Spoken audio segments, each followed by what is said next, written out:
Hey hi hello buddies. Welcome to self growth diaries. நம்ம already சொன்ன மாதிரி if else statement பற்றி அப்புறம் ஸ்விட்ச் ஸ்டேட்மெண்ட் பற்றியும் ஆல்ரெடி சொல்லிட்டேன். ஸோ அதோட கோட்ஸ் பற்றி இன்னைக்கு பார்த்துருவோம் அது என்னென்னட்டு. ஸோ ஃபர்ஸ்ட் அதோட சின்டாக்ஸ் பார்த்துருங்க. இஃபெல்ஸ் ஸ்டேட்மெண்ட்டோட சின்டாக்ஸ் இதுதான். ஃபர்ஸ்ட் இஃப் போட்டுட்டு அதுக்கப்புறம் பேராந்தசிஸில் எக்ஸ்பிரஷன் கொடுக்கணும். ஏதாச்சும் நம்ம ஒரு எக்ஸ்பிரஷன் கொடுத்துட்டு இந்த எக்ஸ்பிரஷன் ட்ரூவாக இருந்தால் இந்த set of block of code run ஆகும், இல்லை ஃபால்ஸாக இருந்தால் இந்த set of block code run ஆகும். ஸோ ஸ்விட்ச் ஸ்டேட்மெண்ட்டில் பாருங்கள், ஸ்விட்ச் எக்ஸ்பிரஷன் இங்கே கொடுப்போம். அண்டு கேஸில் வந்து இந்த எக்ஸ்பிரஷனுக்கான இது கொடுப்போம். இதுதான் அவுட்புட். இந்த அவுட்புட்டும் எக்ஸ்பிரஷனும் ஒரே மாதிரி இருந்தால், அதாவது ஈக்குவலாக இருந்தால் இந்த இதை பிரிண்ட் பண்ணு. இல்லை இல்லை பிரிண்ட்டு அது கரெக்டாக பிரிண்ட் ஆகிடுச்சுன்னா இதோட பிரேக் பண்ணிக்கோ. பிரேக்னா எதுக்குன்னா இதோட நிறுத்திக்கோ, அடுத்த ஒரு இதுக்கு போகாத கேஸ்க்கு அப்படின்னு நம்ம சொல்கிறதுக்காக. ஸோ இது ஃபெயில் ஆயிடுச்சுன்னா அடுத்து இங்கே வரும். இங்கே வந்து பார்த்துட்டு இது ஓகேவா இருந்தால் ஓகே, இல்லை நான் இது எக்ஸிக்யூட் பண்ணிடுறேன், இதோட பிரேக் பண்ணிக்கிறேன் அப்படின்னு சொல்லுவோம். இல்லை பிரேக் பண்ணாத, இந்த பிரேக் மட்டும் எடுத்து விட்டோம்னா நம்ம அடுத்த ஒரு கேஸையும் சேர்த்து பிரிண்ட் பண்ணிடும். ஸோ இந்த மாதிரி தான் இந்த ஸ்விட்ச் ஸ்டேட்மெண்ட் ரன் ஆகும். ஸ்விட்ச் ஸ்டேட்மெண்ட் வந்து எல்லாமே ஃபெயில் ஆயிடுச்சுன்னா டேட்டா டிஃபால்ட் வந்து டிஃபால்ட்டோட பிளாக் ஆஃப் கோடை ரன் பண்ணிடும். ஸோ ஏதாச்சும் இது பார்ப்போம், கோட் பார்ப்போம்.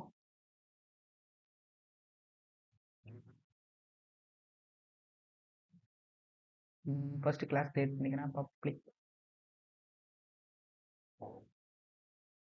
பப்ளிக் கிளாஸ் நியூ ஒன்று கிரியேட் பண்ணிக்கிறேன்.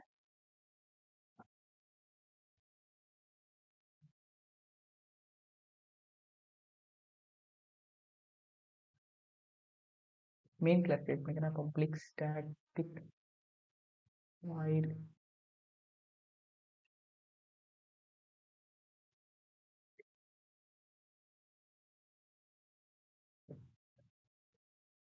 இதுதான் மெயின் மெத்தடோட ஒரு பப்ளிக் ஸ்டாட்டிக் வாயில் மெயின். அப்புறம் இதோட ஸ்ட்ரிங்கு ஸ்கொயர் ப்ராக்கெட்டு ஆர்கியூஷன் கொடுத்துட்டு இப்போ இதுக்கு நமக்கு தேவையான ஆர்கியூமெண்ட்ஸ் எழுத போகிறோம். ஸோ நான் இப்போ என்ன எழுத பண்ணால் இன்ட்டு ஐ ஈக்குவல் டு 10ன்னு போட்டுக்கிறேன்.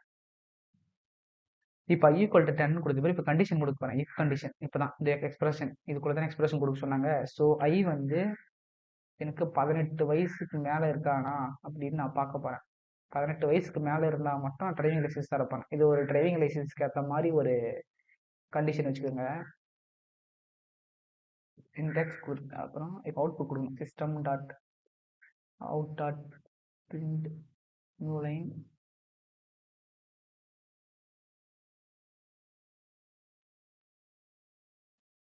Eligible for applying driving licence.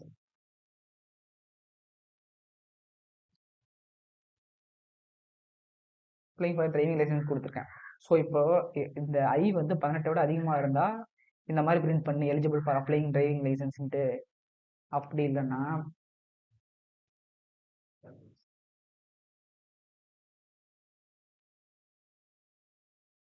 Not எலிஜிபிள்னு கொடுத்துரு. System dot out dot print new line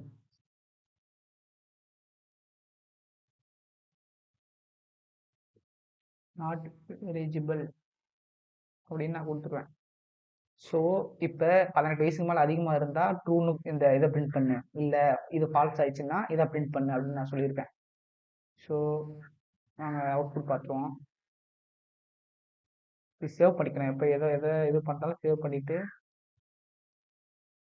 comment அது கொடுத்து பண்ணிங்கன்னா இப்போ கண்ட்ரோல் இப்போ கம்பைல் பண்ணுறதால ஜாவா ஜாவா இதுதான் நம்மளோட கம்பைலேஷன். அண்டு ரன்னா ஜாவா நாட் எலிஜிபிள். ஏன் இருங்க,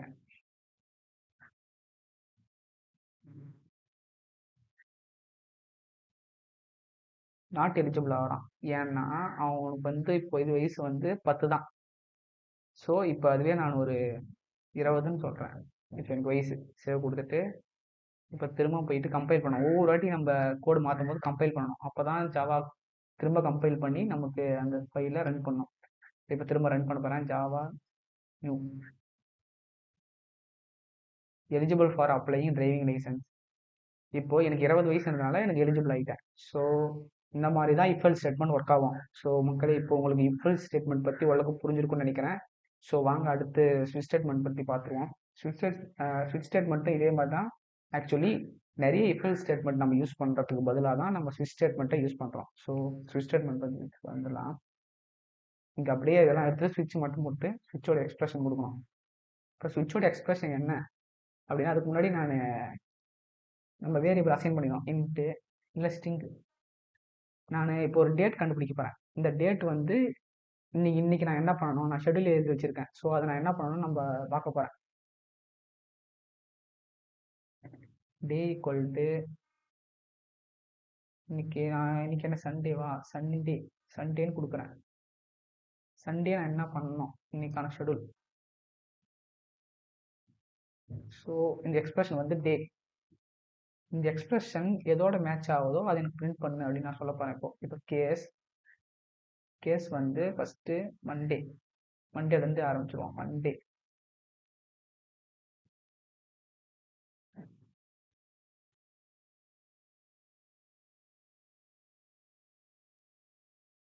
மண்டேன்னு இப்போ கொடுத்துட்டேன்னா, இப்போ வந்து செமிகோலன் கொடுக்கணும். செமிகோலன் கொடுக்காது, கோலன் கொடுக்கணும்.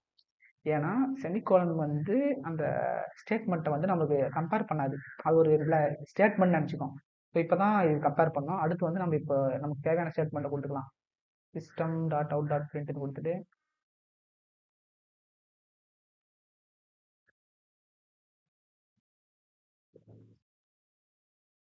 ஃபர்ஸ்ட் டே ஆஃப் ஒர்க்னு கொடுப்பேன்.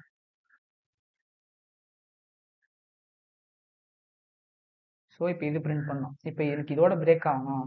அடுத்து நான் கொடுக்கும்போது ஒவ்வொன்றும் இதுவாகணும்ட்டு இப்போ ஆல்ரெடி ஜாவாவை பற்றி சொல்லியிருந்தேன். ஜாவா வந்து ஒரு ரீயூசபிலிட்டிக்காக யூஸ் பண்ணுறது. ஸோ நம்ம அப்படியே நம்ம திரும்ப யூஸ் பண்ணிக்கலாம் எல்லாத்தையும். மண்டேக்கு பதிலாக Tuesday, Wednesday, Thursday and Friday,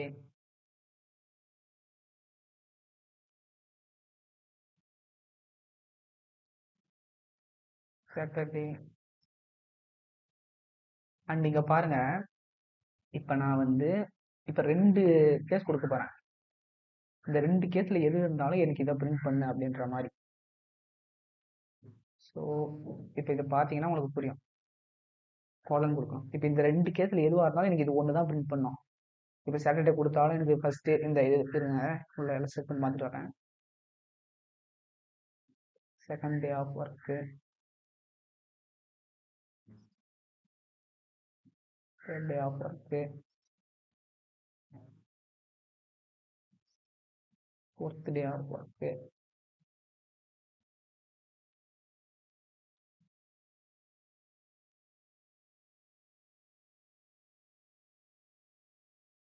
fifth day of work.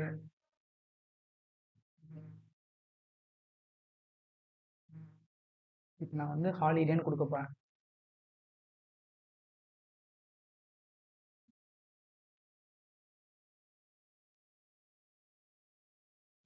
So இப்போ வந்து என்னோட எக்ஸ்பிரஷன் வந்து சண்டே. இப்போ வந்து இந்த எக்ஸ்பிரஷன் வந்து இது உள்ள இருக்க சுவிட்சில் இருக்கு. டே வந்து சண்டேன்னு இருக்கு. இப்போ வந்து கம்பேர் பண்ணி பார்ப்போம் கேஸ் 1.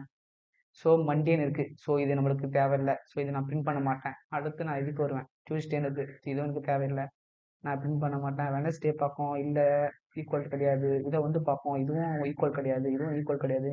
இங்கே வந்து பார்ப்போம் சாட்டர்டே, இதுவும் ஈக்குவல் கிடையாது. சண்டே. இதுதான் நமக்கு தேவையான ஒரு கரெக்டான ஒரு அவுட்புட். ஸோ இப்போ நீங்கள் இந்த மாதிரி கொடுத்துட்டு கடைசியில் டிஃபால்ட்னு கொடுக்கணும். டிஃபால்ட்னு கொடுத்துட்டீங்கன்னா கடைசியில் நீங்கள் எல்லாமே தப்பாக இருந்தால் இது வந்து பிரிண்ட் ஆகும். இதுக்கு தேவையில்லாமல் இருங்க, இது அப்படியே காப்பி பேஸ்ட் பண்ணும். இதுக்கு பேர் ரீயூஸ்னு சொல்லுவாங்க, காப்பி பேஸ்ட் சொல்லாமல். Enter proper input. ஸோ இப்போ எதுவும் எல்லாமே ஃபீல் ஆயிடுச்சுன்னா இப்போ இது வந்து டேரெக்டாக இது பண்ணோம், என்டர் ப்ராப்பர் இன்புட்னு சொல்லணும். ஸோ இப்போ நான் சண்டேன்னு கரெக்டாக கொடுத்துருக்கேன். சண்டே இருக்குது. ஸோ இப்போ என்ன அவுட்புட் வந்து பார்ப்போம்.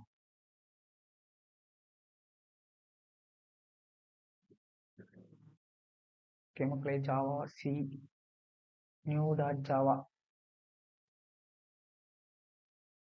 ரன் பண்ண போகிறேன். Java new holiday. ஹாலிடே வந்துருச்சா? இப்போது சண்டேக்கு பதிலாக மண்டேன்னு வைக்கிறேன். என்ன இருக்குது மண்டேனா எனக்கு என்ன பிரிண்ட் ஆகணும்? ஃபஸ்ட் டே ஆஃப் ஒர்க்குன்னு வரணுமா? ஸோ சேவ் பண்ணிவிட்டு திரும்ப ரன் பண்ணலாம். கம்பைல் பண்ணணும். ஊடா ஜாவா. இப்போ run Java new first day of work. இதெல்லாம் கரெக்டாக வந்துச்சா? இப்போ இங்கே பாருங்கள். இப்போ நான் சும்மா தேர்ட் டே அப்படின்னு கொடுத்துருக்கேன். சும்மா என் பாட்டுக்கு இதில் இல்லாதது அதனால தான். இப்போ திரும்ப கம்பைல் பண்ணுறேன். Java C new dot Java Java new. இப்போ என்ன அவுட்புட் வரும்னு நினைக்கிறீங்க? டிஃபால்ட்டில் இருக்கிறது தான் பிரிண்ட் ஆகும். ஸோ பாருங்கள், என்டர் ப்ராப்பர் இன்புட். நீங்கள் கொடுத்துறது வந்து கரெக்டானது கிடையாது. நீங்கள் கரெக்டாக ப்ராப்பரான இன்புட் தாங்க அப்படின்னு ஸ்விட்ச் ஸ்டேட்மெண்ட் சொல்லலாம். ஸோ இப்படி தான் இஃப்எல் ஸ்டேட்மெண்ட்டும் ஸ்விட்ச் ஸ்டேட்மெண்ட்டும் ஒர்க் ஆகுது. ஸோ இப்போ உங்களுக்கு ஓரளவுக்கு புரிஞ்சிருக்குன்னு நினைக்கிறேன். இதை நீங்கள் நிறைய ப்ராக்டிஸ் பண்ணிகிட்டே இருந்தீங்கன்னா உங்களுக்கு ஓரளவுக்கு நல்லாவே புரிஞ்சிடும். ஸோ ஓகே மக்களே, அடுத்த ஒரு வீடியோவில் சந்திக்கிறேன். அது வரையும் உங்ககிட்ட இருந்து விடைபெறுவது உங்கள் செல்ஃப் க்ரோத் டைரிஸ்.